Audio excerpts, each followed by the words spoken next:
Welcome to Arise with Christ. We share stories and truths related to the temple. Together with you, our hope is to fortify faith in Jesus Christ and experience joy in covenant keeping.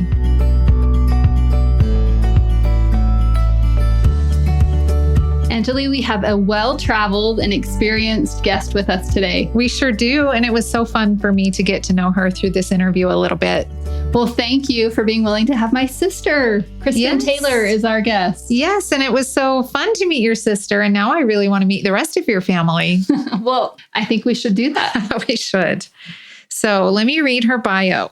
Cristen grew up in Oregon until her junior year of high school when her family moved to Utah. After graduating high school, she attended Brigham Young University, where she earned a bachelor's degree in psychology. Cristen has earned a Teaching English to Speakers of Other Languages certificate from Arizona State University, and until recently was teaching English online. While in college, she married Hank Taylor, and they've been married for over 30 years. They have 6 children and 9 grandchildren. Spending time with her family is her greatest joy, and living far apart makes opportunities to gather all the more precious. Cristen spends much of her time pursuing a love of baking and volunteers her talents regularly, baking cookies for medically at-risk children. Cristen has a passion for traveling and hiking.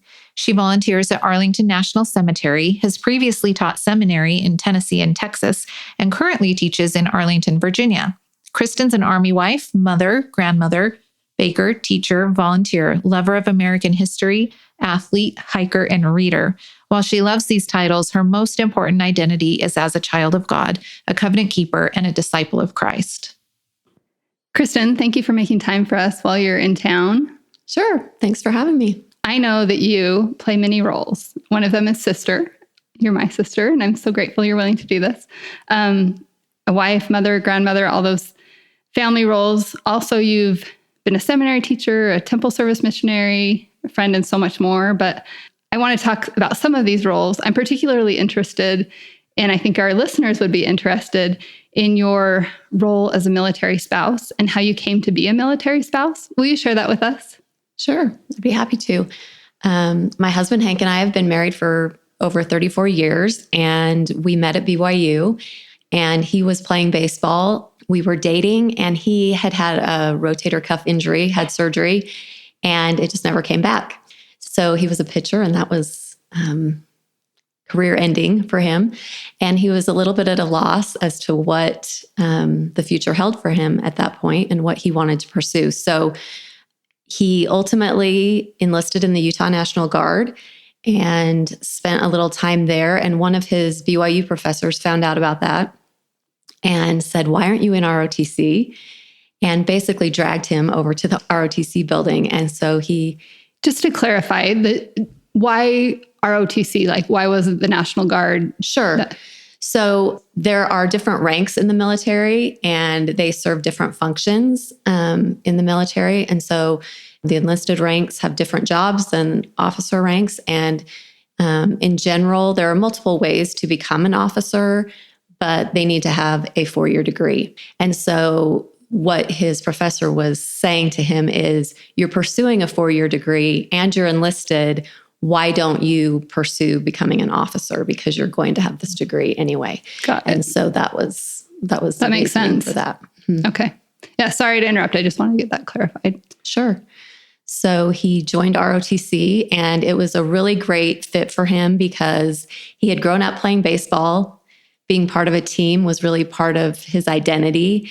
And that was part of the loss of losing that team. So he had this new team in ROTC, and also he joined the Ranger Challenge team, which was a competitive team. They would compete in different events with other universities' ROTC programs.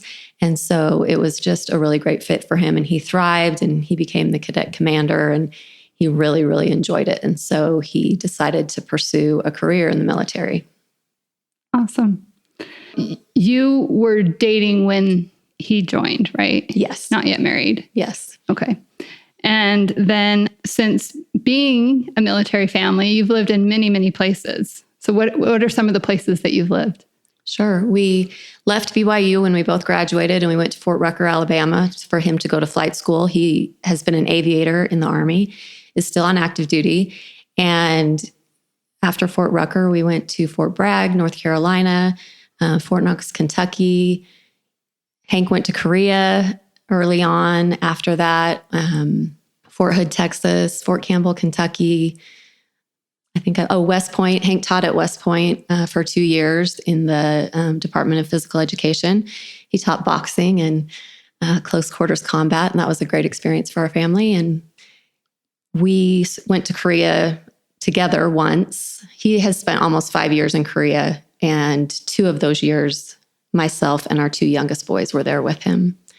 So, And how many years have you been married?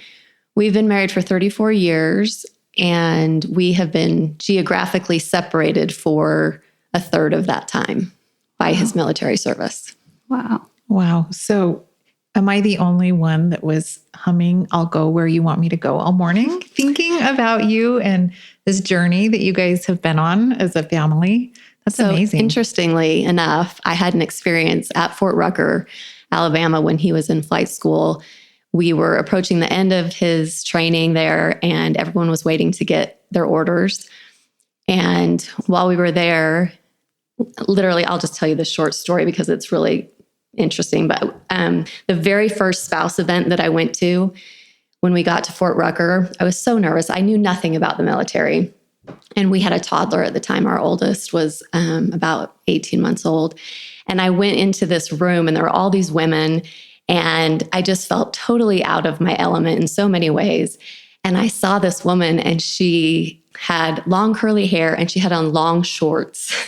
And I thought, And then later she started to talk, and I said, she is from Utah. I mean, I know she's from Utah. So anyway, she was, and she and her husband were from Heber. Well, she was from northern Utah, but her husband was from Heber. They became our best friends and still are our best friends. And so that's one of the great blessings that has come from being in the military, is just the people that we have met and the friendships and relationships that we've had. But at the end of flight school, we had cultivated this relationship over that time period that we were there. And our friends, the Petersons, got orders to Korea.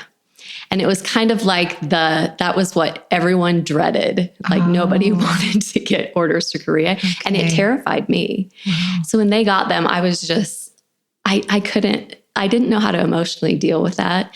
And I was sitting in Relief Society in our ward in Ozark, Alabama. And we sang that song, "I'll Go Where You Want Me to Go."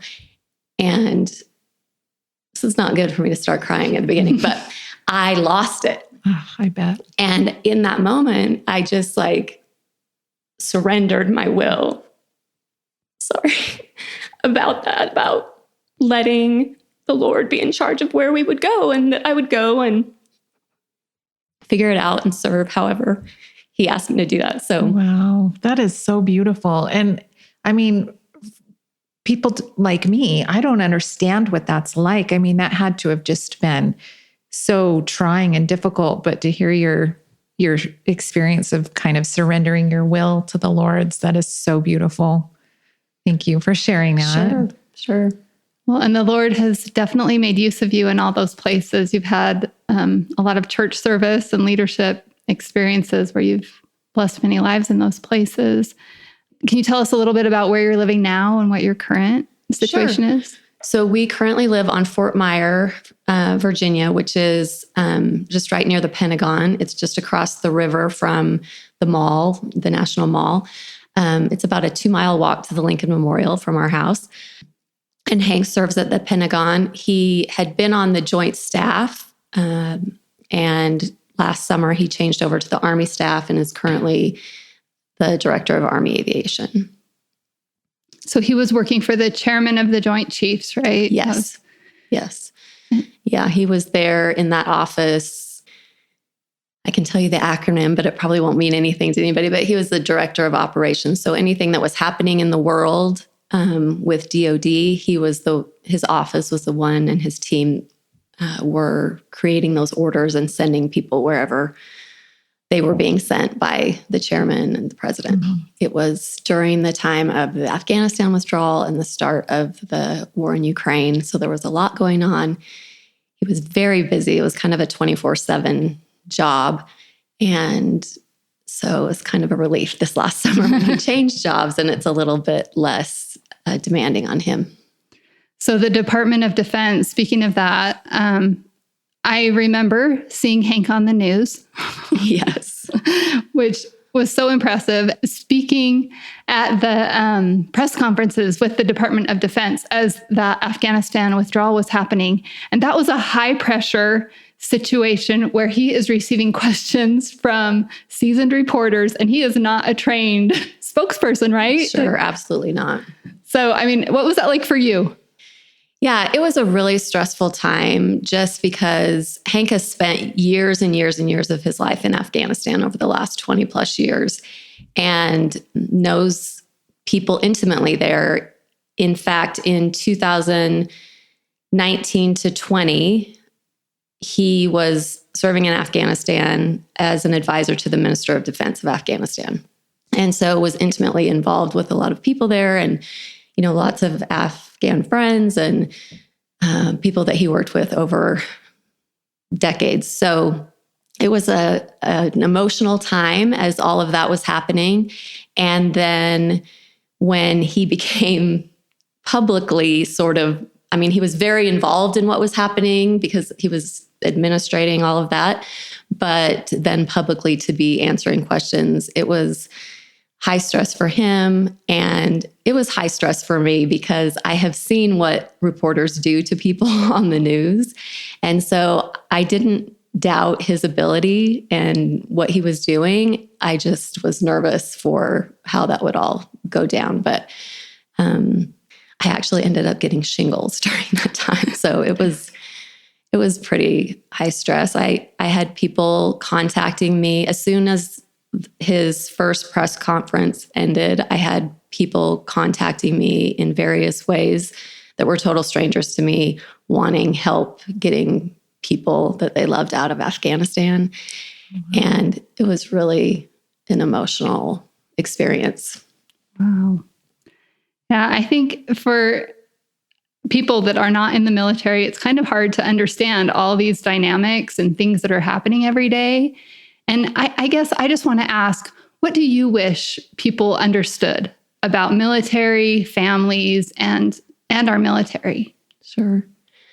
Yeah, that's a great question. And I appreciate the opportunity to answer it. And I hope that I will do it justice for all the military families, and maybe people would answer it differently. But for me, I think my observation is that we are as unique as any other group of people are. There's just so many unique backgrounds and circumstances and experience and that they bring to this experience. But then we share the experience of having our loved ones that are actually in the military, going around the world, sometimes at the drop of a hat, to protect freedoms for us, for our country, and for people all around the world. And so there is some anxiety that comes with that, the not knowing all the time, the separations. And at the same time that those high pressure, unique circumstances are happening, we're still dealing with all of the things that everybody else deals with, kids that are sick, life-threatening illnesses, jobs, serving in different capacities, just all of the everyday things that everyone experiences. It's kind of this other layer. And I think the idea, there's a statistic that is often quoted that less than 1% of the American population serves in the military.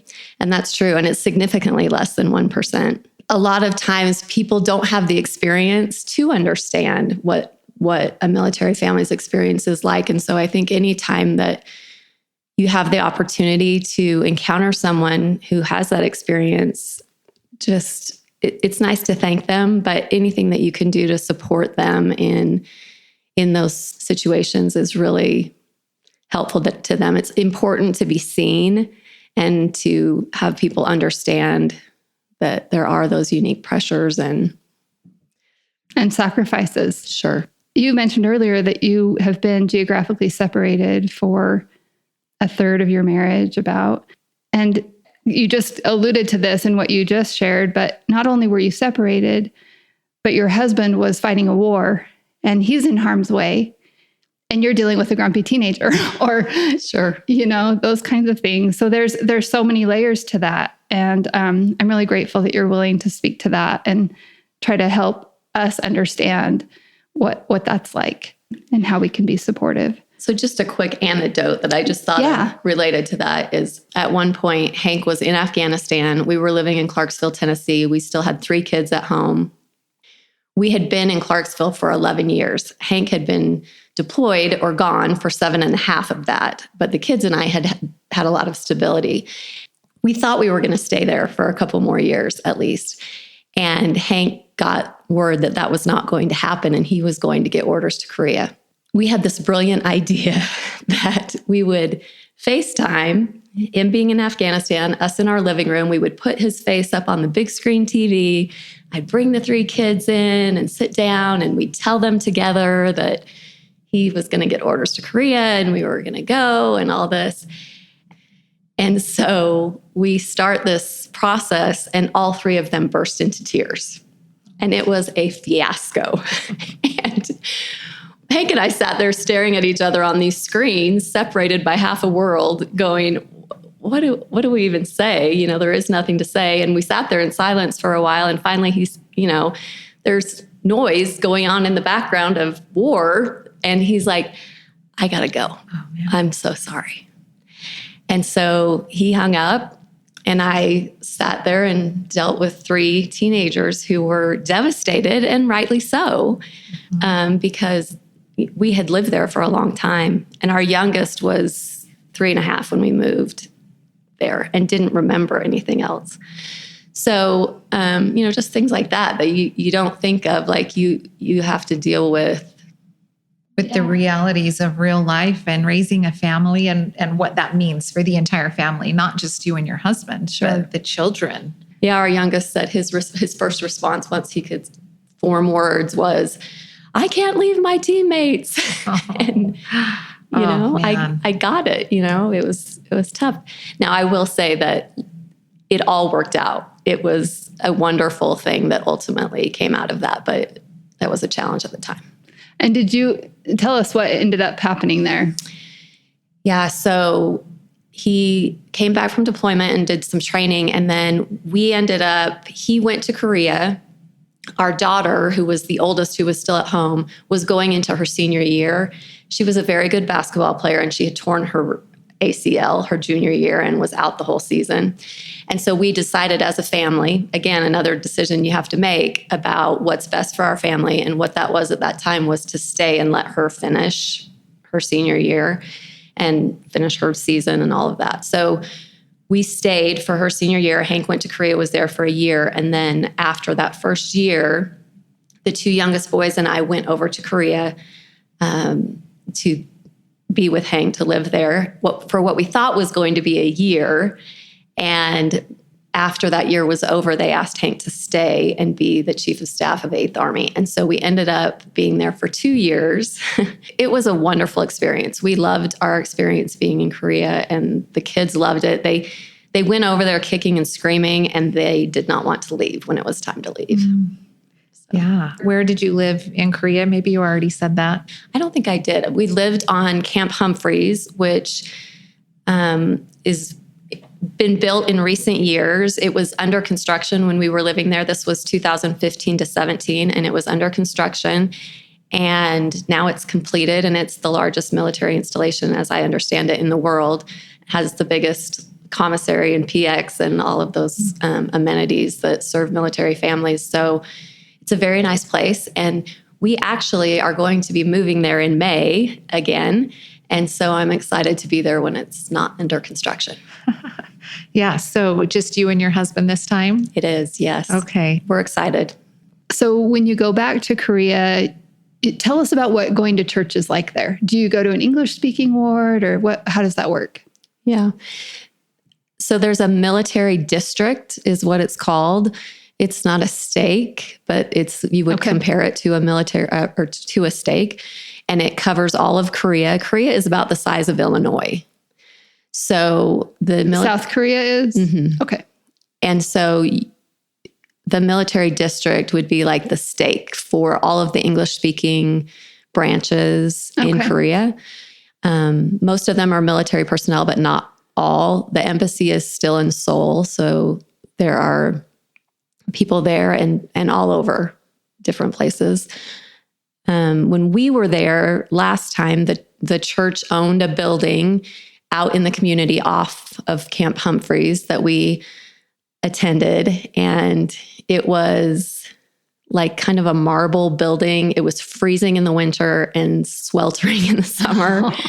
And since we have left, there's been some great work to build relationships with the chaplain's office on post, and they've been able to meet in the chapels that are on post there. And there are actually 2 branches there now. When you think of branches, you think of small units, but really it's the size of a ward. Of course, the structure's the same, the lessons, everything's the same like it is everywhere you go in the world, which is such a blessing, moving around a lot. But it's just changing all the time, given the circumstances of what's happening at the time, the numbers of people and all those things. So would you mind sharing some of the ways that you were able to serve in your district there? Yeah. I was called to be the Relief Society president while we were there.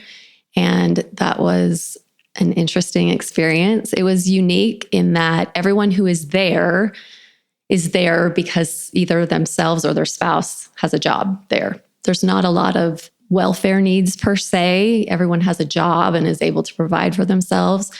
But there's a lot of challenges being separated from family. For a lot of people, it's really hard, and people deal with that in different ways.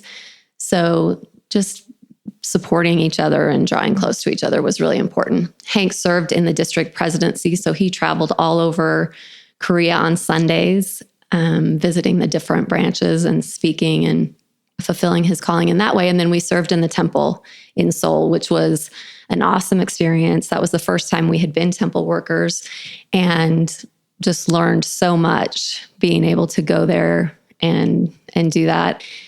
Over the course of my experience in Korea, I actually have several experiences related to the temple. So the first time Hank went to Korea was when it was in 1997. We had 4 children, and it was an unaccompanied tour. He was going over there as a company commander, and he was stationed up near the border at a little camp that is no longer there called Camp Stanton. And as a captain, he was the senior ranking officer there, which is very unusual. It's very strange. But while he was gone, he left in February.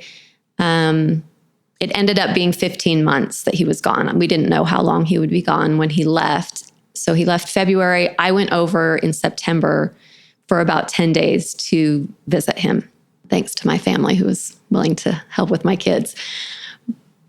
But we went and toured around and did a lot of things, went to the DMZ and historical sites and just spent time together, which was wonderful. But we wanted to go to the temple, and Hank had only been able to get there once while he had been there. And so we tried to go. We spent a lot of time trying to find it. The Seoul temple is different than a lot of other temples that are kind of on the hill there's like these focal points that you can see from far away. And the Seoul temple is not that way. It's kind of amongst all these tall buildings, and it's really hard to find. And so he wasn't really sure how to get there. We wandered for a long time, and we finally went back down into the subway station, and we said a prayer and just didn't even say anything to each other. We just stood up and walked back up the stairs, and the missionaries were standing there. So they, of course, could direct us to the temple, and we were able to go to the temple. And we went, and one of the unique things about the Korea temple that struck me when I went there the first time was when you come out of the sisters' dressing room, there's like a little chapel where just the sisters sit and wait until they come and take you to the endowment session. And I was sitting there, and there were all of these mostly older Korean women sitting around me. And I was just pondering and thinking how grateful I was to be there with my husband. And while I was sitting there, they started talking very animatedly, and I could tell they were talking about me, but I had no idea what they were saying. And then one of them started kind of petting my hair. And my hair is blonde and it was curly at the time. So it was very different than what they were used to seeing. Oh, yeah. And that would have unnerved me if I had been out in public somewhere and someone had done that. But as I sat there in the temple, I just had this like peace descend on me. And I think it was kind of the beginning of my love and appreciation for the Korean people, because I just felt this love and unity, because it wasn't, it was just, they were intrigued, and it was something different than they were used to. And so that was a really sweet experience for me to have. And at the time, I didn't know how much experience I would have in Korea Right. and why that would be important. So that was a sweet experience. And then actually the day before, this is going back to before Hank left to go to Korea. So before this visit, the day before he left to fly to Korea, we went to the Provo Temple. And that's something that we have tried to do over the years. When he was coming up on a deployment or leaving, we would try to really focus on the temple. And that's meant different things depending on where we were and our proximity to a temple. But we went there and we were able to be sealed for his grandparents. And Hank is the only member in his family that was baptized in this life at that point. So that was a sweet experience. And it was a nice experience. And, we felt the Spirit and everything. We finished that sealing and we walked out into the hallway, and we were walking around that circular hallway in the Provo Temple. And this man walked by us, kind of smiled and acknowledged our presence, but just kept going. And then he stopped and came back and said, what are you doing here in the temple today? And we told him that we'd been sealed for Hank's parents or grandparents, and that he was leaving the next day to go to Korea. And he became very emotional. And he just said to us, he believed that what we had done there that day had been accepted. But it was a great sort of focusing moment for us that we'd had this sweet experience, but then it focused our minds on the fact that we had united his grandparents, and we were united by the covenants that we had made, even as we were preparing to be separated for, at that point, we didn't know how long. So I was really grateful that that man was prompted to kind of stop and focus our attention, that we could hang on to that. And then those several months later, as I already shared, we were able to go and be in the temple together in Seoul. So those are great experiences. And then again, much later in 2015, we were able to serve as ordinance workers there in the Seoul Temple together. I love that. Thank you for sharing those experiences related to the temple. I feel like as we reflect on past experiences, when we've been strengthened in our covenants, or something like that brother pointing out to you his observation of you, I love how you said that helped you to focus on the power of those covenants, and reminding ourselves of those experiences can strengthen us. We can draw strength from them again in the future by reflecting on them. So I love that you shared those. Thank you. How have you been spiritually strengthened by temple covenants? So I would say that my temple covenants have been the primary strengthening force over the course of my adult life, in my marriage and in our lifestyle, in our, military lifestyle of being geographically separated a lot. So they have really fortified me. And this last year, we have lived in proximity of the Washington, D.C. temple, which of course was closed for 4 years and has been eagerly anticipated by so many people to reopen. And it was delayed because of COVID. Last spring, as we prepared for the open house, I was asked to serve on a committee.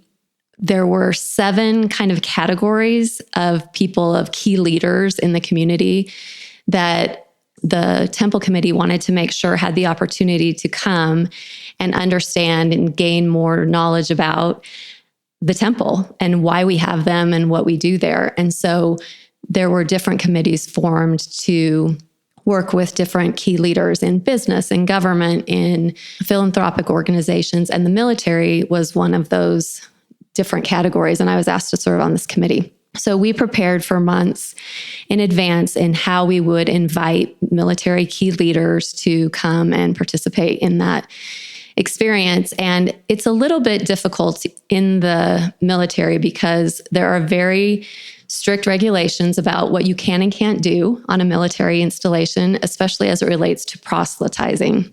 You can't. And so that's not what we were trying to do in this case, but even the misinterpretation of what we were doing for that could, create problems. And so we wanted to be very conscientious about making sure that we followed those regulations, but also making this opportunity available to people. I had some great experiences working on that committee. And in the process of that, because I live on Fort Myer, that is where a lot of key leaders in the military live.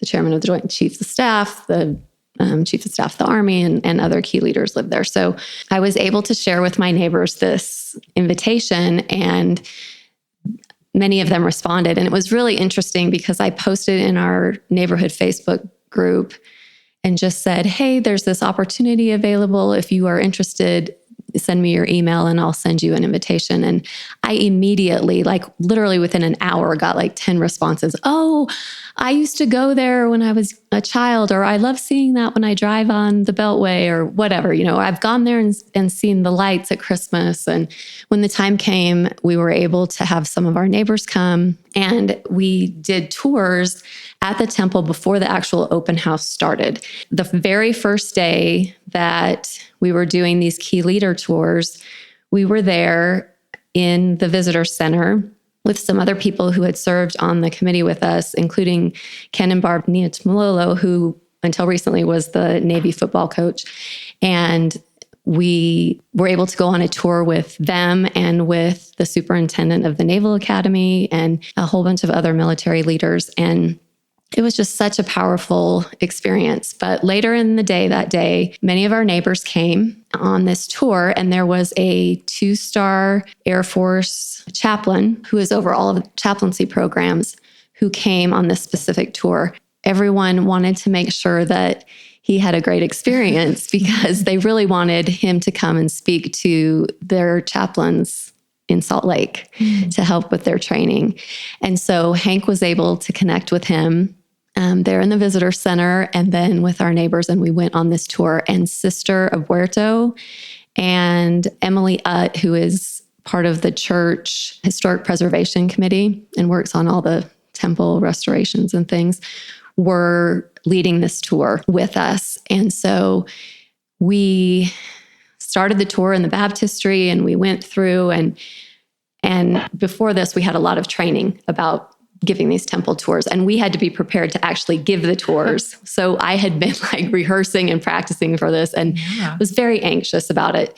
We were fortunate to have Elder Larry Wilson in our stake, who used to head the temple committee at the church, and he did a lot of trainings for us, and he took us on a tour. Basically, if you were going to be a tour guide, you could go, and he would give a tour as if, to teach you, to teach us how to do it. And I learned more about the temple endowment during that than I ever had. And the reason was because he was really encouraging us to use language that anyone would understand, not the terms that we use in the church, and how everything was focused on Christ. And it was so powerful, just elements of the endowment, and that I hadn't really, it's all related to Christ, right? We know that, but I wasn't recognizing these things, and he just spelled it out. And so then when I was able to take people through and share that with other people, it was such a powerful experience. But we're on the tour with Sister of Huerto and Sister Utt, and they're just sharing wonderful things. And I was so grateful that we hadn't ended up having to be the ones giving the tour, because we were able to walk through with our friends and neighbors, and they were asking us questions as we were walking. So we were able to engage with them in a more personal way than if we were the official tour guide. It was a great experience, and it was going very well. And part of the reason that I had been really nervous about this specific tour was about a week before this, I had gone to lunch with some of my neighbors, and we were having a discussion about some things related to religious observance. And one of them had asked me some questions about the the temple and shared with me what she had been told about the temple, some things that were not true. And I was trying to help her understand that wasn't exactly how things were. She kept asking me more questions and kind of pushing the issue, I guess. And I finally just said to her, I really think that when you come on the tour, it will make sense. You'll understand. Yeah. And she was very nice. And so she ended up coming on the tour. We had some great conversation as we went through, and then we ended the tour in the sealing room. And Sister Huerto had asked for someone to come and stand at the altar and look in the mirrors. And so my husband and I did that, and she talked about the significance of looking into eternity and looking behind you and in front of you, and the symbolism there in what we do there in that room. And then as we were walking to sit back down, she said, "Would anyone like to say anything?" And I said, "I would." No one else was really responding. And so before I sat down, I just stood up and I looked around the room, and I could see this chaplain and my neighbors, and there were some other people there also associated with the military, and varying backgrounds of what they understood about our faith and what we do in temples. And I was able to testify to them. And I just said, I've been a military spouse for 34 plus years. I know we have a lot of our military friends here with us today. I just want to share with you the great comfort that it has been to Hank and I, because of a room that we were in very much like this in Los Angeles 34 years ago, making these promises to God and to each other, and the comfort and strength that those covenants have brought to us while we've been geographically separated for a third of our married life. And not only that, but had to consider the idea that because of his profession, we could be separated by more than geography at any moment. And the comfort that comes from knowing that we have eternal covenants that bind us to each other and to God, even if that is what happens. And as I looked around the room, all of them were nodding their heads and looking at me. And I just thought, whatever else comes out of this, I think that misperceptions have been dispelled, and understanding, and they felt the peace that is there. And in fact, the next morning, I had to get up really early in the morning, like 5 a.m, because I had to be back at the temple to do more tours. And I woke up and I turned and picked up my phone, and one of my neighbors who had been on the tour had posted on Facebook. It had the notification with her name.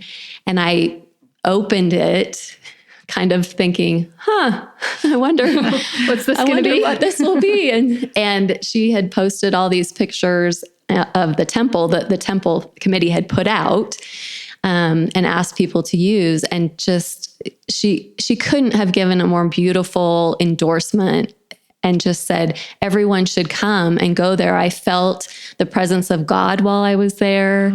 And it was beautiful, and there was so much symbolism and light, and everyone should go there. And so I felt so grateful for that. And I just thought, sometimes we feel anxious about the things we're asked to do. And if we just do them, the Lord can do his work.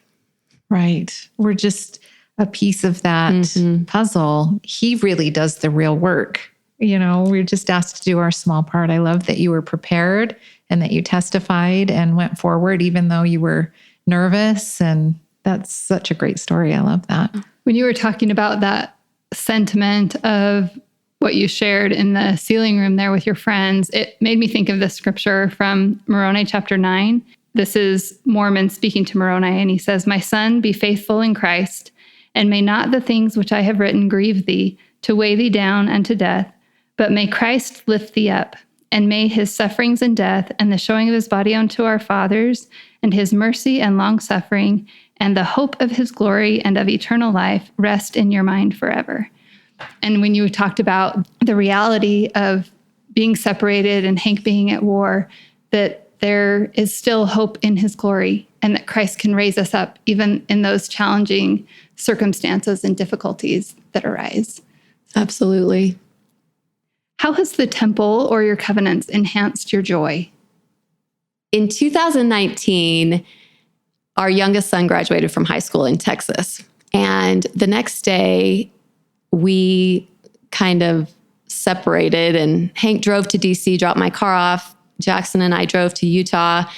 And then Hank flew to Utah. We had 8 days together. He deployed to Afghanistan, and then Jackson left on his mission. A few months later, I moved to DC by myself. I was living on Fort Belvoir, which is about 25 minutes from DC, and I was there by myself. And I had never lived by myself in my life. So that was an interesting experience. And then COVID hit. The whole time that I was there, both in that ward and when we moved, ultimately, when Hank came back from deployment the following year, the temple had been closed. And I had spoken to every bishop that I had. I had, I guess, 4 bishops during this time period from when I moved to DC to when the temple reopened because of some boundary changes and things like that. And I had asked all of them I want to be a temple worker when the temple opens. And they were like, yeah, we'll put you on the list, right? And there are so many people who wanted to work in the temple, some of whom were temple workers before it closed. And so when the temple finally opened, I kept, kind of wanting this, and it was not happening. And they had a surplus of women to serve in the temple. And so I had kind of abandoned that idea. Well, there were not enough priesthood holders, and they were putting out a plea for men to come and serve in the temple. And it was about the same time where Hank was changing jobs, as we talked about, from one that was very high stress and very demanding on his time to one that would be less so. And so when they put out this plea, he said, I can do this. So we sat down and we looked at the shifts that they needed people to serve on. And we were like, oh, Tuesday night, you can get off work and you can go to the temple and serve, and that'll be great and awesome. And I should also say that I was very much anticipating this change of job because I wanted to spend more time with my husband. And I had this bucket list of things I wanted to do on the Eastern Seaboard. And now he was going to have 4-day weekends when there was a holiday. And I was like, we're going to go and check all these things off the bucket list, right? On 4-day weekends. So he went to an interview with a member of the temple presidency one night. And he came home, and I was sitting on the couch, and he came in and he was kind of sheepish. And I was like, what's happening here? And he came and sat down, and he just was silent for a minute. And then he said, so I went to this interview thinking that I was going to go and volunteer to serve on Tuesday night. And I left the interview feeling like the absolute most spiritual time to be in the temple is on Saturday night. And so I'm going to serve in the temple every Saturday night. I will admit that my first thought was, well, how are you going to do that? Because we're going to be gone on all the 4-day weekends. And so we processed that a little bit and decided that, yeah, he was going to do that. And I honestly also felt a little bit like jealous and frustrated that I had been campaigning to work in the temple, and now he's going to do it. And so anyway, a couple days passed, and I got a phone call from a sister, Jackie Gardner, who serves in the office in the temple. And she called me and she said, I understand that your husband's going to serve on shift 11 on Saturday night. And I just wondered if you'd like to come and serve in the office on the same shift with him. And so I was excited to do that. So I've been doing that. We've been doing that since the temple opened in August, and we've gone on Saturday nights, and it has brought so much peace to my life. I don't want to say I'm embarrassed, but I'm a little embarrassed to think that I would trade that peace for 4-day weekends on the Eastern Seaboard visiting my bucket list things, because, those may or may not happen, but the peace that comes from serving there has been amazing. I have met people serving there in the office with me who have very similar life experiences to me and are dealing with challenges that I'm dealing with in my own life and family that have brought me strength. They have a Christmas devotional every year in the assembly room at the top of the Washington, D.C. temple. And this year, Elder and Sister Cook came and spoke. It was just unbelievable. And he bore solemn witness of the Savior, as they often do. And he made apostolic promises to those people that were serving there that I need. And one of the major blessings was he blessed us with peace. And he said specifically, I want you to listen carefully to what I will say so you can feel this and know I give you my special witness of the Savior, Jesus Christ. I know his voice. I know his face. I know he lives. As we serve in the temple, even our children who walk in forbidden paths, we will have resolution. I give you an apostolic blessing of this and that you will have personal peace. Personal peace is what I need more than anything, and it has come. The first day that I went to serve in the office, Sister Gardner handed me this binder, and it was kind of a training binder, and we were waiting for some other people to get there. And she said, "Why don't you read through this while you're waiting?" And I opened it, and on the front page of it, there was a quote by President Nelson from 2021. And he said, "Service in the temple will bring you and your family the miracles that you need." And I don't want my service in the temple to be transactional, but that's what I need. But we are seeking and expecting miracles, right? Absolutely. Thank you. Thanks for sharing that. Amazing experiences. And it makes me reflect back on what you said earlier about I'll go where you want me to go. And that willingness to be where the Lord wanted you to be has put you in situations where you could have these powerful spiritual experiences too. So thank you. Definitely. Yeah. I'm just really struck that you said the experiences and the joy and the peace that came to you working and serving in the temple were far greater than your bucket list item. And I just love thinking about that. I love thinking about how our covenants drive our choices. I feel like when we make covenants, it's kind of a promise and an expectation and a thought that we're going to be choosing Jesus Christ, right? As opposed to maybe just a fun thing or a feeling, or we're making those choices. We're consecrating our time to put those things first. And that's always what brings us true peace and joy in life. And sometimes it's hard to remember. I know that I'm reminded of that in my life, and I certainly am reminded of that hearing your stories and testimonies.